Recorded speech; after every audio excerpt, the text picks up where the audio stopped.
This is our high fidelity simulation lab. This is actually a 2-bed lab, and this room is used by nursing students, medical students, physicians from the University of Maryland Medical Center, sometimes working alone or sometimes working in interdisciplinary teams to provide care for patients. The simulator that the students are using right now is our highest fidelity simulator. This simulator is capable of portraying a number of physical findings, including seizures. His pupils react to light. He can be cyanotic. He sweats. He has rhinorrhea. He tears. With trauma modules, we can make him bleed.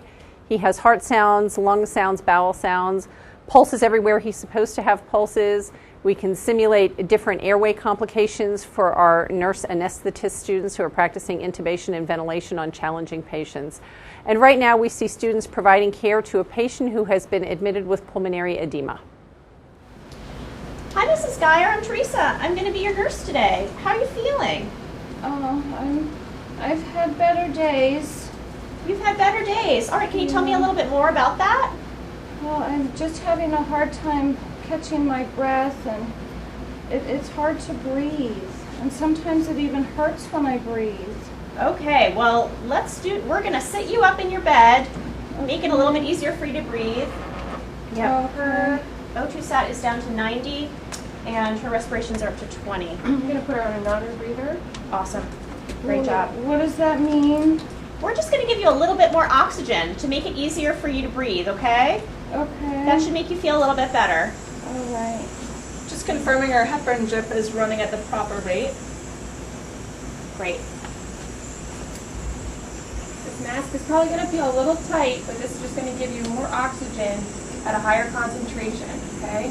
Okay, and that's gonna, oh yeah, it feels like it's suffocating me, kind of. It may feel like that, but what you want to do is still keep taking nice deep breaths and try to slow your breathing, okay? Okay, and somebody said, what this IV, I heard you say something about a drip. What is that? You're on a heparin drip right now. Uh-huh. So we have that running because right now your heart rate is in atrial fibrillation. So that just means that we're trying to keep a clot from forming in your heart because it's in an irregular rhythm. So we've got you on this heparin drip to prevent it. Team, I just want to update you. Her heart rate's up to 122 and her pulse ox is 93. Respirations are 22. So I'm starting to get scared. You talked about a clot and my heart's not in the right rhythm. What does all of that mean? So normally when your heart is squeezing, we call that a normal sinus rhythm. And sometimes there can be different dysrhythmias that your heart will go into.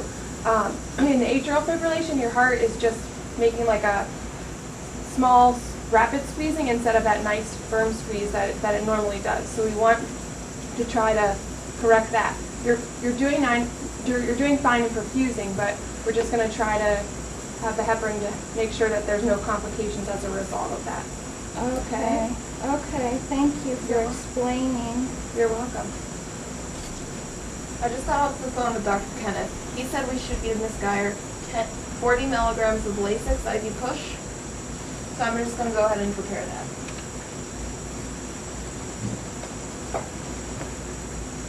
So we're going to give you the Lasix to help pull some of the fluid that may be in your chest that may be making it difficult to breathe. So we're going to give it to you through your IV, and what's going to happen is that's going to pull the fluid off. And what you might expect in the next 5 to 10 minutes is you might have to go to the bathroom. Okay, so we're here. We can help you either use the bedpan, or if we're going to need to give this a little bit more, we may need to put in a Foley to help collect your urine. Okay?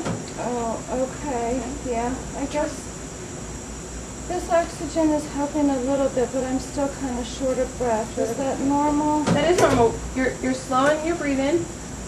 We're watching your oxygen saturations just to see how well you're perfusing. But the best thing that you can do is to just try to stay calm and take those good breaths. Okay. Isabel, I just checked her labs. Her potassium's 4.2, so it's good to go ahead and give the Lasix. Okay, good. So Mrs. Geyer, we're just going to give you a Lasix injection. That's a diuretic. It's going to take some of the fluid off, and it'll make you feel better. Okay, I hope so. I'm tired of having a hard time breathing. I know, that's hard. Are you comfortable sitting like this? Do you want to Yeah, maybe can my head go up just a little bit more? That Sure. really did help. Okay. Okay, Miss Geyer, I'm just going to test your line. Before I do this, can you go ahead and verify your name and date of birth? My name is Sarah Geyer, and my date of birth is September 25th of 1946. Okay, great. Does this hurt at all? No. Should it? No, that's good. Good, okay. Okay, I'm now going to go ahead and give you your Lasix.